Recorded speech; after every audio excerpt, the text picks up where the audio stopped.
শুরুতেই চলুন একটু কল্পনা করি, ধরুন সাল এখন 1967। আপনি একজন সিরিয়ান আমেরিকান ফিল্ম মেকার। হঠাৎ একদিন আপনার মনে হলো দুনিয়াতে সিনেমার যাত্রা বহুদিন হয়েছে, কিন্তু আজ পর্যন্ত একটি সিনেমাও তৈরি হয়নি যার প্রেক্ষাপট কিনা ইসলাম ধর্ম কিংবা রাসূল সাল্লাল্লাহু আলাইহি ওয়াসাল্লাম। তো আপনি সে গুরু দায়িত্ব নিজেই নিজের কাঁধে তুলে নিলেন। কোথায় ভেবেছিলেন কোটি কোটি মুসলমানের সমর্থন পাবেন, আপনি পেলেন অনেক প্রোটেস্ট এই সিনেমাটি না করার বিরুদ্ধে, অনেক কন্ট্রোভার্সিজ, এমনকি ডেথ থ্রেট পর্যন্ত। আর অবশেষে যখন এত বাধা অতিক্রম করে আপনি সিনেমাটি বানালেন, সেটি রিলিজের পূর্বে আপনি জানতে পারলেন সিনেমাটি বিশ্বের অনেকগুলি দেশে ব্যান করা হয়েছে, যার বেশিরভাগ দেশই কিনা ছিল মুসলিম প্রধান দেশ, যেখানে আপনার সিনেমায় কিনা হতে যাচ্ছিল ওয়ার্ল্ডস ফার্স্ট ইসলামিক ফিল্ম। আজকে কথা বলবো 1976 সালে মুক্তি পাওয়া মুস্তাফা আক্কাদ পরিচালিত দ্য মেসেজ নিয়ে। আমি সাকিব হোসেন ও আপনারা দেখছেন Shakib on screen. Lights, camera, action. সপ্তম শতাব্দীর মক্কা, যেখানে আজকের আরব সমাজে একটি মূর্তি পূজার কথাও কল্পনা করা যায় না, সেখানে মক্কার কাবা শরীফে তখন ছিল 360টি মূর্তি। অজ্ঞতা, দাসপ্রথা ও নানান নির্মম রীতি রেওয়াজে আরব সমাজ তখন জর্জরিত ছিল, যার মধ্যে উল্লেখযোগ্য ছিল কোনো পরিবারে যদি নারী সন্তান জন্ম নিত তবে তাকে জীবন্ত মাটিতে পুঁতে ফেলা হতো। এমনই এক বিশৃঙ্খল সময়ে রাসূল মুহাম্মদ সাল্লাল্লাহু আলাইহি ওয়াসাল্লামের নিকট আল্লাহর ওহী বা বার্তা নিয়ে আসেন হযরত জিবরাইল আলাইহি ওয়াসাল্লাম। তারপর থেকে তিনি সকলকে তাওহীদ বা এক ও অদ্বিতীয় আল্লাহ তাআলার ইবাদতের জন্য ডাক দেয়া শুরু করেন। আর এই বার্তাই কুরাইশ নেতাদের রোষের কারণ হয়ে দাঁড়ায়। মুসলিমদের ওপর শুরু হয় অকথ্য নির্যাতন ও অত্যাচার। পরিস্থিতি তখন এতটাই ভয়াবহ হয়ে ওঠে যে সেই সময় রাসূল সাল্লাল্লাহু আলাইহি ওয়াসাল্লাম ও তার অনুসারীরা মক্কা থেকে মদিনায় হিজরত করতে বাধ্য হন।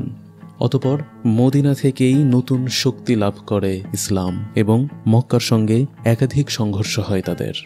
দ্য মেসেজ চলচ্চিত্রটিতে মূলত রাসূল সাল্লাল্লাহু আলাইহি ওয়াসাল্লামের নবুয়ত প্রাপ্তি থেকে শুরু করে মক্কা বিজয় সময়কালটিকে তুলে ধরা হয়েছে, যার মধ্যে মক্কা থেকে মদিনায় হিজরত, বদর ও উহুদের যুদ্ধ ও মক্কা বিজয় উল্লেখযোগ্য।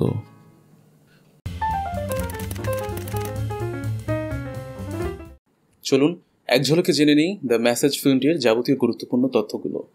ফিল্মটির অফিসিয়াল টাইটেল দ্য মেসেজ, যদিও ফিল্মটির ইনিশিয়াল টাইটেল ছিল মোহাম্মদ মেসেঞ্জার অফ গড। ফিল্মটি ইংরেজি ভাষার একটি চলচ্চিত্র যা 1976 সালে মুক্তি পায়। সিনেমাটি মোট 2 ঘন্টা 58 মিনিটের। সিনেমাটির প্রোডাকশনে মোট 4টি দেশ ছিল, যারা হলো লিবিয়া, মরক্কো, লেবানন ও ইউকে। ফিল্মটির ডিরেক্টর মুস্তাফা আক্কাদ, রাইটার ছিলেন H.A.L. ক্রেইগ ও সেটি ক্রস চেক করেন famous Egyptian writer Tawfiq al Hakim. Director of photography ছিলেন ব্রিটিশ সিনেমাটোগ্রাফার জ্যাক হিলডিয়ার্ড। সিনেমাটির এডিটর ছিলেন জন ব্লুম। মিউজিক করেছিলেন 3 times Oscar winner French composer Maurice jar.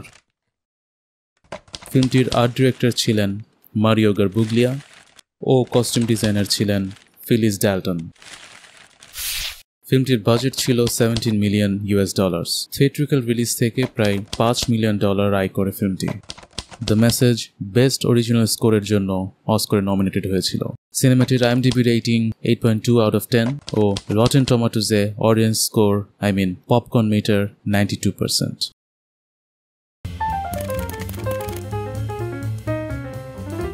The message সিনেমাটি 2টি ভাষায় শুট করা হয়, ইংরেজি ও আরবি। সিনেমাটির আরবি ভার্সনের নাম ছিল আল রিসালা, যেখানে রিসালা শব্দটির অর্থ বার্তা বা মেসেজ। সিনেমাটির 2টি ভার্সনে কাস্টিং আলাদা ছিল, অর্থাৎ ভিন্ন ভিন্ন অভিনেতা অভিনেত্রী ছিল, কিন্তু আবু তালিব, হেরাক্লিস সহ প্রায় 15টি চরিত্রে উভয় ভার্সনে সেম অ্যাক্টর অভিনয় করেছিলেন। ডিরেক্টর মুস্তাফা আক্কাদ 1962 সালে মুক্তি পাওয়া লরেন্স অফ অ্যারাবিয়া সিনেমাটি থেকে অনেক অনুপ্রাণিত হয়েছিলেন। শুরুতে মুস্তাফা আক্কাদ হামজা রাদিয়াল্লাহু তাআলা আনহুর চরিত্রে অ্যান্থনি কুইনকে নয়, বরঞ্চ লরেন্স অফ অ্যারাবিয়া খ্যাত ওমর শরীফকে চেয়েছিলেন। পরবর্তীতে অ্যান্থনি কুইনকে হামজা রাদিয়াল্লাহু তাআলা আনহুর চরিত্রটি অফার করা হলে ফিল্মটির অনেক কন্ট্রোভার্সির জন্য তিনি ফিল্মটি করতে রাজি হয়েছিলেন না, কিন্তু পরবর্তীতে আক্কাদের ডেডিকেশন দেখে তিনি মুগ্ধ হন ও অবশেষে সিনেমাটি করতে রাজি হন। সিনেমাটিতে আবু সুফিয়ান চরিত্রে অভিনয় করা মাইকেল আনসারায়ের মতে অ্যান্থনি কুইনকে মোট $1.5 মিলিয়ন পে করা হয়। সর্বকালের সেরা বক্সার হিসেবে খ্যাত মোহাম্মদ আলী সিনেমাটিতে হযরত বেলাল রাদিয়াল্লাহু তাআলা আনহুর চরিত্রে অভিনয় করতে চেয়েছিলেন, কিন্তু অবশেষে চরিত্রটি করেন জনি সেক্কা। তার মতে মোহাম্মদ আলীর মতো একজন মানুষ চলচ্চিত্রটিতে কারোর দ্বারা মার খাবে বা ডমিনেটেড হবে এমন দৃশ্য দর্শক কখনোই রিলেট করতে পারত না। সিনেমাটির শুটিং সর্বপ্রথমে শুরু হয় মরক্কোতে, এমনকি বেশিরভাগ যুদ্ধের দৃশ্য মরক্কোতে শ্যুট করা হয়। কিন্তু পরবর্তীতে শুটিং 1 মাস হতে না হতেই সৌদি আরবের বিভিন্ন রাজনৈতিক চাপে পড়ে মরক্কো সরকার সিনেমাটির শুটিং বন্ধ করে দিতে বাধ্য হয়। মরক্কোতে শুটিং করতে না পেরে দ্য মেসেজ টিম পরবর্তীতে যায় লিবিয়ার কাছে। ফিল্মটির বাকি শুটিং লিবিয়ায় করার জন্য লিবিয়ার তৎকালীন শাসক মুয়াম্মার গাদ্দাফিকে ডিরেক্টর মুস্তাফা আক্কাদ কনভিন্স করার জন্য অলরেডি শ্যুট হওয়া আনএডিটেড র ফুটেজ দেখান। তারপর গাদ্দাফি শুধুমাত্র কনভিন্সই হয়েছিলেন না সিনেমাটি লিবিয়াতে শ্যুট করতে দেওয়ার জন্য, বরঞ্চ তিনি নিজে ব্যক্তিগতভাবে অনেক অর্থনৈতিক সহযোগিতা করেছিলেন মুস্তাফা আক্কাদকে। সিনেমাটির বেশিরভাগ যুদ্ধের দৃশ্য মরক্কোতে করা হয়, সেটি তো আগেও বলেছি। কিন্তু যুদ্ধের দৃশ্যগুলিতে যত সিপাহী সৈনিক অর্থাৎ যত এক্সট্রাস দেখতে পারবেন তারা সবাই মূলত ছিল লোকাল বেদুইন। ফিল্মটির অর্থের যোগান দিতে মুস্তাফা আক্কাদ তার নিজের বাড়িটি পর্যন্ত বন্ধক রেখেছিলেন বলে জানা যায়। সিনেমাটি 1976 সালে লন্ডনে রিলিজ হওয়ার ঠিক 5 দিন আগে দ্য মেসেজ টিম অনেক থ্রেড কল পাওয়া শুরু করে। তখন সিনেমাটি সম্পর্কে সবার ভুল ধারণা ভাঙতে সিনেমাটির title Mohammad the Messenger of god থেকে দ্য মেসেজে পরিবর্তন করা হয়, যার ফলে অতিরিক্ত 50,000 পাউন্ড লোকসান হয়। সিনেমাটি ইউএসএতে মুক্তি পাওয়ার দিন একদল ধর্মান্ধ মানুষ ওয়াশিংটন ডিসি এর অত্যন্ত গুরুত্বপূর্ণ একটি বিল্ডিং সিজ করে। সেই ঘটনায় একজন জার্নালিস্ট ও একজন পুলিশ নিহত হয়। তখন মুস্তাফা আক্কাদ তাদেরকে বলেন তিনি তাদেরকে সিনেমাটি দেখাবেন এবং তারপরে যদি তাদের সিনেমাটি দেখে মনে হয় একটি মাত্র জায়গাতেও ইসলাম কিংবা রাসূল সাল্লাল্লাহু আলাইহি ওয়াসাল্লামকে অসম্মান করা হয়েছে তবে তিনি আর কোনোদিন কাউকে সিনেমাটি দেখাবেন না। পরে বিষয়টি মিটমাট হলেও আমেরিকার দর্শকদের মধ্যে এই কন্ট্রোভার্সির জন্য অনেক বাজে একটি ইমপ্রেশন পায় দ্য মেসেজ। ফলশ্রুতিতে আমেরিকাতে থিয়েট্রিক্যাল রিলিজ থেকে খুব বেশি একটা আয় করতে পারে না দ্য মেসেজ টিম, মাত্র $2 মিলিয়ন আয় করে। সিনেমাটির প্রি প্রোডাকশন, প্রোডাকশন এবং পোস্ট প্রোডাকশন মিলে সর্বমোট $35 মিলিয়ন খরচ হয় বলে জানা যায়, যেখানে ওয়ার্ল্ড ওয়াইড থিয়েট্রিক্যাল রিলিজ থেকে মাত্র $5 মিলিয়ন ও পরবর্তীতে ডিভিডি রিলিজ থেকে আরও $5 মিলিয়ন আয় করে the message team. Unfortunately the film was a flop. সিনেমাটির শুটিংয়ে 2টি ভার্সন মিলিয়ে প্রায় 60 জন কাস্ট, 300 জন ক্রু ও 5,000 জন মানুষ এক্সট্রা হিসেবে ছিল। এখন সময় হয়েছে সিনেমাটির রিভিউয়ের। আর রিভিউ করা শুরু করব যে কোনো সিনেমার সবচেয়ে গুরুত্বপূর্ণ অ্যাসপেক্ট অর্থাৎ ডিরেকশন দিয়ে। দ্য মেসেজের সবচেয়ে ইউনিক দিক হলো পিওভি শর্টসের মাধ্যমে রাসূল সাল্লাল্লাহু আলাইহি ওয়াসাল্লামকে রিপ্রেজেন্ট করা। I have to say Mustafa আক্কাদের এই আইডিয়া অসাধারণ ছিল। তিনি মূলত ক্যামেরার ওপরে একটি লাইট রাখতেন এবং তার অ্যাক্টরদেরকে বলতেন যে এই লাইটের দিকে তাকিয়ে তোমরা অ্যাক্টিং করবে, ডায়লগ ডেলিভারি দিবে। এর ফলে কিন্তু একই সাথে ফোর্থ ওয়াল ব্রেক হচ্ছে না, কারণ আপনি ডিরেক্টলি লেন্সের দিকে না তাকিয়ে একটু উপরে তাকাচ্ছেন, একটু ডানে তাকাচ্ছেন এমনটি, এবং তার পাশাপাশি আপনি রাসূল সাল্লাল্লাহু আলাইহি ওয়াসাল্লামের প্রেজেন্স খুব ভালোভাবে বুঝিয়ে দিচ্ছেন তাকে ডেপিক্ট না করেই। অনেকে বলে থাকে যে সিনেমাটি অনেক ধীর গতির বা এর ডিউরেশন অনেক বেশি। ওয়েল, আজকালকার যে সিনেমাগুলো বা যদি আপনি 1970s এর সময়ের গডফাদারের কথাও মনে করেন, 3 ঘন্টার একটি সিনেমা আসলে তার কাছে বেশ কমই মনে হয়। আর যদি বলি পেসিং এর কথা, আমার ব্যক্তিগতভাবে কখনো মনে হয়নি যে সিনেমাটির পেসিং অনেক স্লো বা অনেক ফাস্ট যাচ্ছে। তো ডিরেকশনে আমি দিব সলিড 9 আউট অফ 10। সিনেমাটির সিনেমাটোগ্রাফি একদম টিপিক্যাল ক্লাসিক্যাল হলিউড স্টাইলে করা হয়েছে, অর্থাৎ সেই সময়ে যেই ধরনের ক্যামেরা মুভমেন্টস গুলো চলতো, I mean pan, tilt, zoom in, zoom আউটের অনেক বেশি ব্যবহার, এই আর কি। বাট এর পাশাপাশি একটি জিনিস আমার বিশেষভাবে নজর কেড়েছে, সেটি হচ্ছে উহুদ যুদ্ধের আগে একটি ওয়াইড ফ্রেমে ডলি আউট জুম ইন দেখা গিয়েছে। এই শটটি কিন্তু মেটাফরিক্যালি মিন করে যে something wrong is going to happen, অর্থাৎ এর মাধ্যমে বোঝা যায় যে অনেক চিন্তা ভাবনা করে কিন্তু এই ফিল্মটি সিনেমাটোগ্রাফি করা হয়েছে। আর তার ফলেই আমি সিনেমাটোগ্রাফিতে ফিল্মটিকে দিতে চাই 8.5 out of 10। Anthony queen Hamza রাদিয়াল্লাহু তাআলা আনহুর চরিত্রে অসাধারণ অভিনয় করেছেন, তবে বেশিরভাগ ভিলেন চরিত্র একটু ওভার অ্যাক্টিং করেছে, যা বেশ কিছু সময় ক্লিশে মনে হয়েছে। তাছাড়া ভাষার অ্যাকসেন্টের দিকেও খুব একটা নজর দেননি কোনো অ্যাক্টরই। If you injure any one of us, the truce ends. In the name of God, the most gracious, the most merciful. But I have to say সিনেমাটিতে আমার সবচেয়ে ভালো অ্যাক্টিং মনে হয়েছে বেলাল রাদিয়াল্লাহু তাআলা আনহুর চরিত্রে অভিনয় করা জনি সেক্কাকে।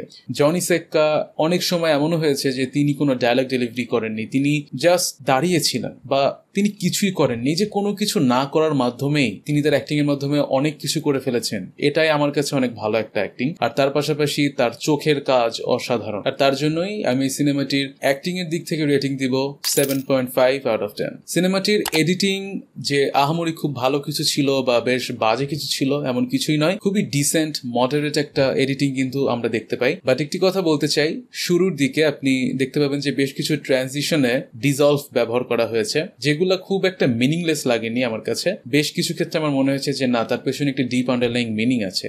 বেশ রাইট সময়ে সবকিছু কাট করা হয়েছে, ট্রানজিশন গুলো ঠিকঠাক লেগেছে অন্তত আমার কাছে। তো I like to give a solid 8 out of 10। The message চলচ্চিত্রটির সবচেয়ে সুন্দর দিক ছিল ফিল্মটির মিউজিক বা ফিল্মটির স্কোর। মরিস জারের মিউজিক অসাধারণ ছিল, যা কিনা ফিল্মটিকে একটি অস্কার নমিনেশন পর্যন্ত দেয়। কিন্তু আনফরচুনেটলি সেই বছর দ্য মেসেজ হেরে যায় স্টার ওয়ার্স এর কাছে। বাট আমি পার্সোনালি মনে করি এই স্কোরটা অনেক বেশি রেভলিউশনারি, যেটা কিনা আমরা এখন বুঝতে পারছি। I mean, I can't remember that score from Star Wars, but I definitely remember the score from the Message. তো এটা আমার ব্যক্তিগতভাবে আর কি মতামত। মিউজিক ডিপার্টমেন্টে আমি দ্য মেসেজকে দিতে চাই আ সলিড 10 আউট অফ 10। আমরা সবাই কিন্তু মোটামুটি রাসূল সাল্লাল্লাহু আলাইহি ওয়াসাল্লামের জীবনী সম্পর্কে জানি, অন্তত যারা মুসলমান তারা তো বেশ ভালোভাবে জানি। তো আমাদের কাছে কিন্তু এই ফিল্মের ঘটনা নতুন কোনো কিছু নয়, বাট যে কোনো ফিল্ম শুট করার আগে তার একটা সুন্দর লিখিত একটা স্ক্রিন প্লে থাকাটা দরকার, তার একটা স্ক্রিপ্ট থাকা দরকার। এবং সেদিক থেকেই আই হ্যাভ টু সে যে যারা এই ফিল্মটি স্ক্রিপ্ট লিখেছেন তারা সকলেই খুব সুন্দর একটি কাজ করেছেন। And specially H.L.. ক্রেইগ, যিনি কিনা মূলত একজন খ্রিস্টান ছিলেন, বাট তিনি একজন খ্রিস্টান থাকা সত্ত্বেও ফিল্মটির যথেষ্ট হিস্ট্রি অ্যাকুরেট রেখেছেন। এবং আমি ব্যক্তিগতভাবে কোনো জায়গায় ফিল্মটি থেকে অফেন্ডেড হইনি বা আমার মনে হয়নি যে কোথাও ভুল তথ্য জানানো হচ্ছে। তাই ফিল্মটি স্ক্রিপ্ট বা স্ক্রিন রাইটিং এ দিতে চাচ্ছি 9 out of 10। Now art direction. Art ডিরেকশনে বলতে হয় যে এইখানে এসে আমি বেশ দ্বিধাদ্বন্দ্বে পড়ে যাই। 50-50 একটা সিচুয়েশন। ফিল্মের কিছু কিছু দৃশ্যে আমার মনে হয়েছে যে আর্ট ডিরেকশন অনেক সুন্দর হয়েছে। ওয়েল, স্পেশালি মক্কা একদম আমার কাছে বেশ পারফেক্ট লেগেছে। আই মিন, সেই সময়ের কাবা শরীফ যেমন হতে পারে, সেই সময়ের বিল্ডিংস যেরকম হতে পারে, আমার ঠিক তেমনই লেগেছে। কিন্তু যদি মদিনার কথায় যাই, মদিনার কিছু দেয়াল বা আমার কেন জানি একটু মনে হচ্ছিল যে এটা 7ম সেঞ্চুরির না, এটা সম্ভবত 15th বা 14th সেঞ্চুরির বা ওইরকম সময়ের কিছু একটা। বাট আপনি অডিয়েন্স হিসেবে যখন দেখবেন, শুরুতে দেখে যেন আপনার ওইরকম একটা ভাইব আসে যে এটা এতদিন পুরনো। তো ওই দিক থেকে আমার মনে হয়েছে যে কিছু কিছু ক্ষেত্রে হ্যাঁ ইট ওয়াজ ওকে, আর কিছু কিছু ক্ষেত্রে না। এই জন্য আমি আর্ট ডিরেকশনে দিব 7.5 আউট অফ 10। দ্য মেসেজ ফিল্মটির সবচেয়ে উইক দিক ছিল এর কস্টিউম। আই মিন, আপনারা যদি আবু সুফিয়ানের জুতার দিকে তাকান, আপনারা দেখতে পাবেন যে তার জুতা একদম পলিশড একটা বুট, একটা লেদার বুট। এটা কোনো দিক থেকেই 7ম শতাব্দীর মনে তো হচ্ছেই না, বরঞ্চ সেই বুটস এর নিচে বেশ ভালো পরিমাণে হিলস দেখতে পাবেন আপনি, যেটা আজকালকার ড্রিপের সাথে যায়। তো এই দিক থেকে আমি বলবো যে কস্টিউমের দিক থেকে বেশ বাজে একটা কাজ হয়েছে। আর এজন্যই কস্টিউমে আমি দিব 6 আউট অফ 10। ফিল্মটির কস্টিউম ঠিক যতটা বাজে লেগেছে, মেকআপ ততটাই ভালো লেগেছে। যেমনটা আপনাদেরকে আগেও বলেছি, ফিল্মটি 2টি ভার্সন ছিল এবং ফিল্মটির ইংলিশ ভার্সনের অ্যাক্টর অ্যাক্ট্রেসরা কিন্তু মোটামুটি সবাই ইংলিশ কিংবা হলিউড থেকে বিলং করে। তো এই যে সাদা চামড়ার মানুষগুলোকে কখনোই বিদেশি মনে হয়নি, বরঞ্চ তাদেরকে একদম ওই জায়গাকার, আই মিন তাদেরকে একদম মিডল ইস্টার্নের মানুষদের মতোই লেগেছে। এই জিনিসটা কিন্তু প্রুফ করে যে সিনেমার মেকআপ অনেক ভালো হয়েছিল। আর এজন্যই মেকআপে দিব 8.5 আউট অফ 10। যে কোনো সিনেমাতেই যখন ডিরেক্টর অ্যাটেনশন টু ডিটেলস নিয়ে খুব কাজ করেন, সেটা কিন্তু রিভিউয়ারদের মন কেড়ে নেয়। কারণ এই ছোট ছোট বিষয়গুলো যেটার পিছনে কাজ করতে গেলে আপনার হয়তো বা অনেক সময় যাবে, অনেক অর্থ ব্যয় হবে এবং এইটা বেশিরভাগ মানুষ টু বি অনেস্ট দেখবেও না। বাট তারপরেও আপনি আপনার কাজটিকে একদম ত্রুটিমুক্ত রাখার যে আপ্রাণ চেষ্টা চালান, আমাদের কাছে এটাই বেশি ভালো লাগে। এদিক থেকে বলতে চাই, ফিল্মে বদরের যুদ্ধে দেখা যায় যে যখন মুসলিম বাহিনী জিতে যায়, তখন তারা সাদা পতাকা ও কালো পতাকা নিয়ে উল্লাস করে। তো আমার এইখানে একটা ডাউট ক্রিয়েট হয়েছিল যে কেন সাদা পতাকা তো আপনি যখন সারেন্ডার করেন তখন সম্ভবত ইউজ করা হয়। আমাদের তো সম্ভবত সবুজ রঙের কিছু একটা থাকার কথা ছিল।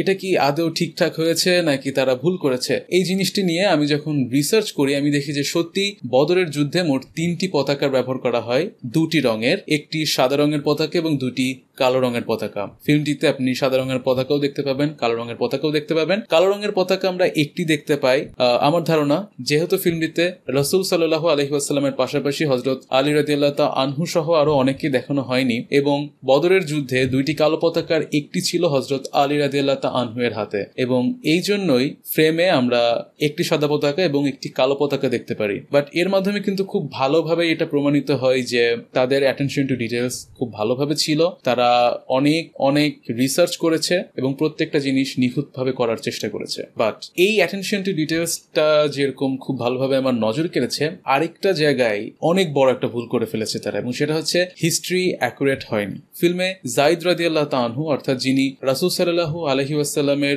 শুরুর দিকের পালিত পুত্র ছিলেন, পরবর্তীতে তিনি তাকে পালিত পুত্র জিনিসটা থেকে আসলে বাদ দেন, সেটা আসলে ভিন্ন একটি কথা, সেটা ফিল্মের অ্যাসপেক্ট নয়। আপনারা যারা জানেন না বিষয়টি একটু জেনে নেবেন। আনফরচুনেটলি ভিডিও অনেক বেশি বড় হয়ে যাবে, তাই আমি এই বিষয়টি নিয়ে কথা বলতে পারছি না। বাট আমরা কিন্তু সবাই জানি যে যায়েদ রাদিয়াল্লাহু তাআলা আনহু একজন কালো বর্ণের ব্যক্তি ছিলেন, বাট ফিল্মে তাকে একজন শ্বেতাঙ্গ মানুষ দেখানো হয়েছে, একজন ফর্সা মানুষ দেখানো হয়েছে, যেটা কিনা অনেক চোখে পাচ্ছে যতবার দেখছি ততবার।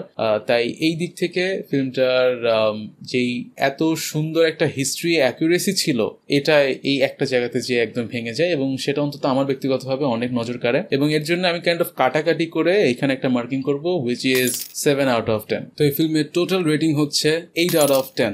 So that was it. Hopefully film রিভিউটি আপনাদের ভালো লেগেছে। ভালো লেগে থাকলে লাইক করতে পারেন, সাবস্ক্রাইব করতে পারেন, and until next time, this is your host Shakib Hossain, signing of.